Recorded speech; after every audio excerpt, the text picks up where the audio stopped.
Hi Libra, welcome po sa ating channel at ito ay inyong Daily Gabay Tarot Reading for July 18, 2024. Please be reminded kung naka-resonate kayo, comment down. Kung hindi kayo naka-resonate, ibigay niyo po sa iba kasi general reading po ito.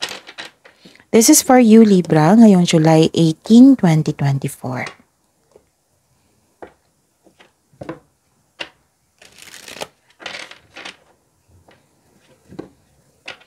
Maraming salamat po sa inyong patuloy na suporta at maraming salamat po sa mga hindi nag-skip ng ads. Gamitin ang reading na ito bilang gabay lamang. Sa mga hindi pa nag-subscribe, subscribe na po kayo at click bell notification para malaman nyo na may bago tayong upload. May lumabas dyan sa screen nyo ngayon. Panoorin nyo po at sundin ang instruction.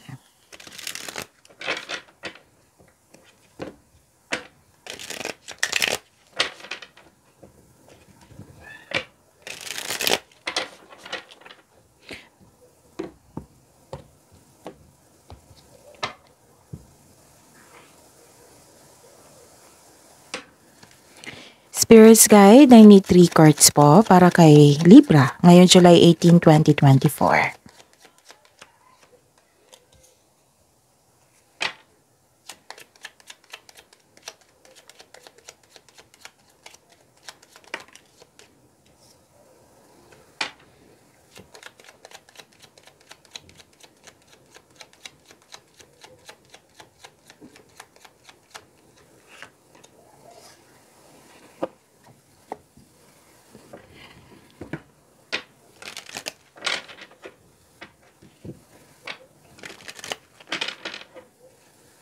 Spirits Guide, Angels, Archangels, Guardian Angels, mensahe nyo pa para kay Libra ngayong July 18, 2024. Another card po.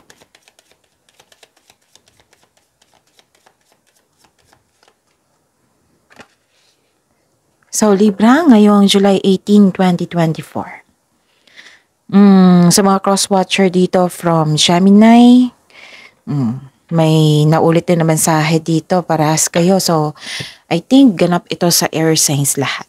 Gemini, Libra, and Aquarius. Tingnan natin mamaya kay Aquarius. Okay. May nakita kong new beginning dito. Bagong simula.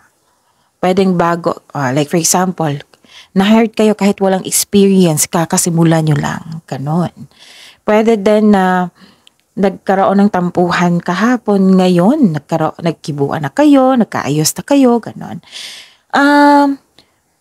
Pwede rin humihingi ng time ang iyong inner child. Alam nyo ba kung bibigyan mo ng time ang inyong inner child, it will refresh you. Maganda ang flow ng energy mo yan. So take time. Pwede din na humihingi ng atensyon ang iyong pwedeng anak, pamangkin, apo. Kasi may humihingi ng atensyon dito na isang bata or pwedeng mga bata. Tapos, some of you nakatanggap ng pwedeng tulong, pwedeng regalo. Pwede din kayo ang nagbigay kasi mahilig din kayong magbigay ng tulong, Libra. Oo. Tapos, this is love also Love is blooming. Nagkaroon niyang abundance. Yes, nagkaroon ng abundance dito. And pleasure. And nakikita ko talaga dito na dalawang card kasi nagsabi dito na you are happy. Nakatanggap ka ng grasya. So, maaari talaga na kayo ang nakatanggap ng grasya, regalo. And nakita ko nga dito na some of you, you're taking time to yourself. Nagkaroon nga ng self-care. Like for example, nagpa-salon kayo ngayon, nagpa-massage, bumili kayo ng gamit na and you are happy, ganun. And yun. And yes, may nakita ko ditong pagbabago, dalawang card na po nagsabi may pagbabago. This is necessary change. This is change for the better. So, kung may nakita ko sa Gemini, may nakita rin ako sa inyo yung pagbubunga. Like for example, buntis, ikakasal, kasal. Yung like for example, magbabago ang iyong buhay. Magbabago ang takbo ng iyong buhay. Like for example, may dumating, di ba? May nakatanggap ka ng tulong. Yun, nagbago. Nagbigay ito ng pagbabago sa inyong mga ginagawa dyan. Pwedeng ganun. Basta may changes. This is necessary change na katadhana. Okay? And this is also improvement. May nakita ko dito sa career and money na some of you nagkaroon ng promotion. Nakatanggap kayo ng good news and you are happy.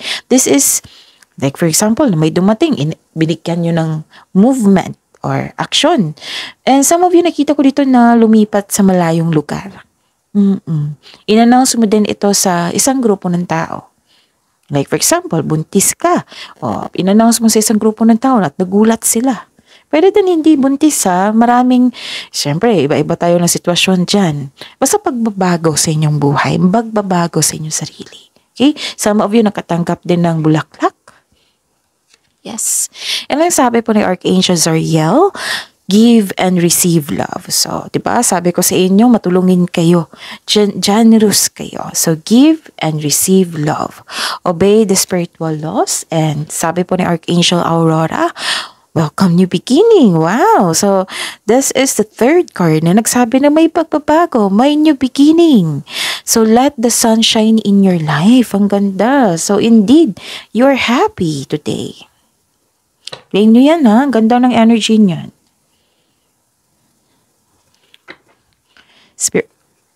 Spirits guide.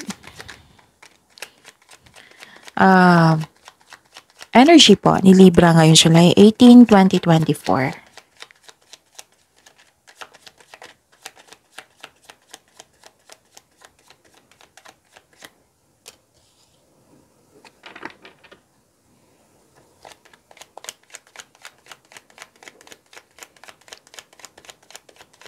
The clarification of this card po.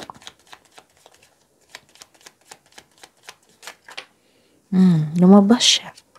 So yun, daily reminder to ha. Para hindi nyo makalimutan, hindi kayo malito. Panoorin nyo po yung last 4 days tarot reading nyo. Kung may naulit po, repeating message, kailangan nyong bigyan niya ng attention. Like for example, panoorin nyo yung July 18. Panoorin nyo po yung last 4 days, 17, 16, 15, 14. Kahit weekly yan, kahit monthly yan. Kung may naulit na mensahe, repeating message po, bigyan nyo po ng attention. Kung maaari po, bigyan nyo po ng solusyon at aksyon. Okay? And panoorin nyo po yung 6 months from now, Gabay Tarot Reading uploaded nung last week, Thursday. Kasi ang ganda nun. Oo, kasi general. So, hanapin nyo po sa channel natin. Okay, what is your energy, Libra? May nakita ko ditong pagkakaisa. You're making memories. Oh, kung si Gemini, kung sa cross-watcher ngayon ha, kung si Gemini may plano silang outing, kayo rin. Baka kasama mo si Gemini. Tingnan natin si Aquarius mamaya kasi after nito si Aquarius. Nagkaroon po ng harmony, pagkakaisa. You're making memories. May plano kayong outing, may ganap na reunion.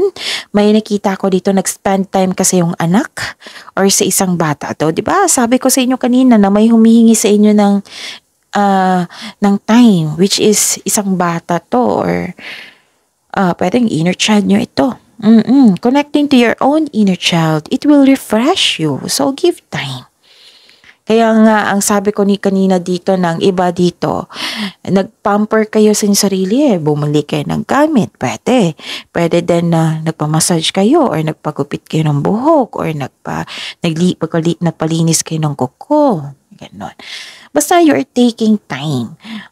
Pwede sa inyong sarili, pwede din sa family mo o sa bata na ito. Okay?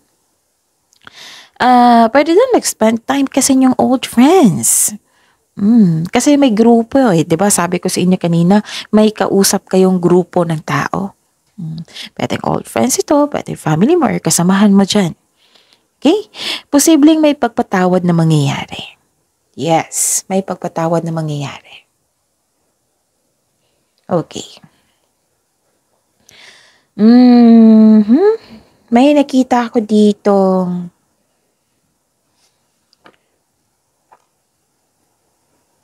Okay, 'di ba may pagpatawad na mangyayari? Oo, kasi puwedeng nangyari ito ngayon, puwedeng nakaraan na may challenge sa inyong family or grupo ng tao, na may tuto sila sa inyong desisyon, yung, yung isa, yung isa is hindi tutol, ang yung isa hindi tutol, gano'n. Feeling mo kinokontrol ka ng taong ito, gano'n. May nakita ko dito ang conflict of over property. Pwede din nagkaroon kayo ng hesitation to move out from your comfort zone.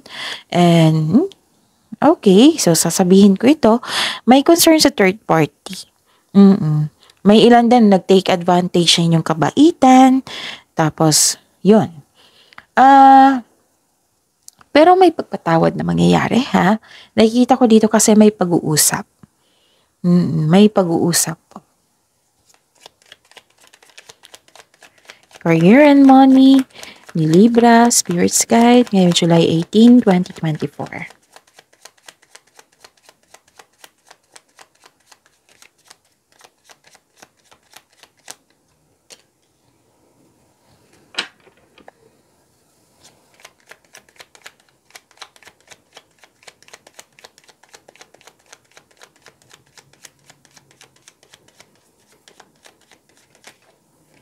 Okay. Kunin ko to. Kamusta yung career and money? Kitang-kita ko dito na inalagaan nyo yung kaparahan nyo. Lalo na ang inyong trabaho. Yung you're building stability and conserving resources. Yes.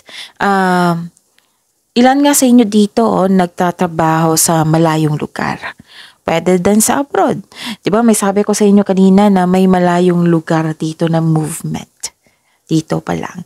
So, some of you conservative sa money at investment, yung gusto mo magkaroon ng financial security, kaya mas focus kayo sa trabaho at sa inyong investment, sa inyong kaperahan.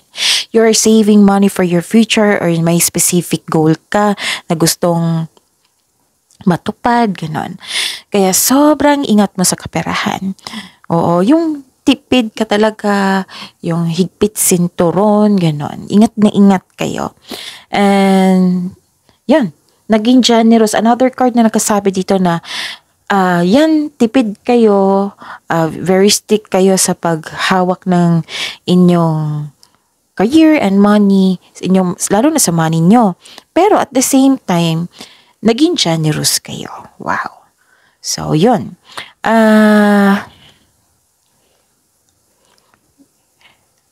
Posibleng, di ba may sabi ako sa inyo kanina na may matanggap kayong regalo? O, dalawang card na nagsabi dito. Regalo, pwedeng alok. Yung tulong, di ba? Sabi ko kanina dito. So, lumabas din. May pamanang parating din. Basta binavalue mo ang pera at hindi ka madamot. Tapos, sabi po ng card dito, patuloy niyo po daw itong pag-uugali na ito. Kasi, ito yung paraan para magkaroon ka ng financial abundance and personal growth. So, yun. Bigyan mo rin daw yung ng panahon ng iyong sarili kasi masyado ka daw tutok sa inyong career and money. Which is, binigyan mo nga ng time. Di ba sabi ko kanina na some of you, nagpa-massage, naglinis ng kuko, ganun. Okay. Pwede nga, some of you, nag-decide na mag-skincare, ganun. Bumili ng gamit. Yun. So, may concern lang, which is lumabas din dito, na may taong unfair treatment. Pwede yung false accusation. Nagkaroon ng may taong hindi honest sa inyo. Okay? Sabi po ng card dito, find your voice and stay strong to your values. Basta panatilihin mo daw maging totoo. With the right values, rewards come. Okay? Yan. Pero nakita ko naman dito na may pagkakaayos, so don't worry. Love life, self-love, partnership, and romance ni Libra ngayong July 18, 2024.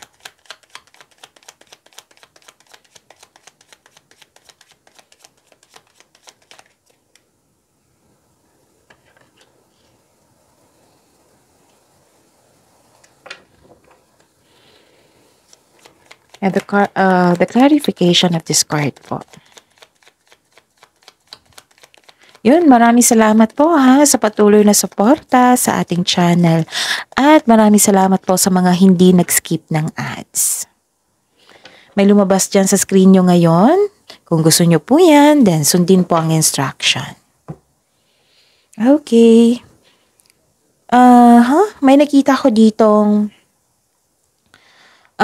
may nasunod na desisyon. May nasunod na gusto.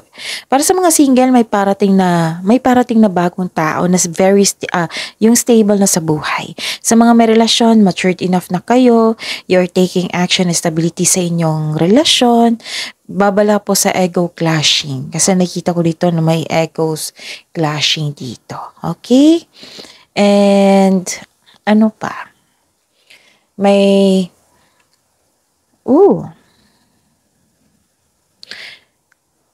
Sa mga single dito, gusto nyo makipag-date sa ilang tao bago kayo pumasok sa isang exclusive relationship. Gusto mo makilala mo yung mga tao, yung mag-select the best kayo. Oo. And some of you naiirita sa mga tao na tanong ng tanong kung kailan ka magjojowa, kailan ka mag-asawa, ganun. Sa mga buhay mag-asawa dito na may hindi pagkakaunawaan, pwedeng parang sa isang grupo ng tao to eh. Pero magkakaayos po ha. So don't worry. So see you tomorrow, Libra. Please like, subscribe, and click bell button for notification para updated po kayo sa daily tarot reading natin. Maraming salamat po.